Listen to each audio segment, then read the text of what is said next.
Эриңиз сизди урушуп жатабы? Текинкор, бекерчи, жата бересиң, жеп жатар, жеп чыгарар деп урушуп жатабы? Анда ал учурда эриңизге түшүнүк керек. Эриңиз, сиз билесизби, кээде стресске чыгып калсаңыз, депрессияга чыгып калсаңыз, көп сүйлөп каласыз, көп бакырып каласыз, мээрим талап кылып каласыз да. Анын жообу мээрим махабат талап кылып каласыз. Ошол сыяктуу эле эркек киши да көчөдө көп кыйналды, бизнес банкрот болду, көптөн сөз укту, бирөөдөн уруш жеди мисалы үчүн. Ар кандай ызычууларга себеп болуп, мээрим махабат мага бер дегени ал. Эркек дагы вниманияга муктаж, сиз менин вниманияга муктаждыгыңыз барлыгы сыяктуу, ал дагы муктаж ошол нерсеге.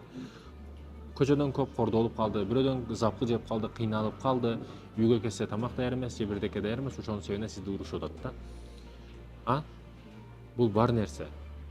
Эриңиз мээрим махабатка муктаж.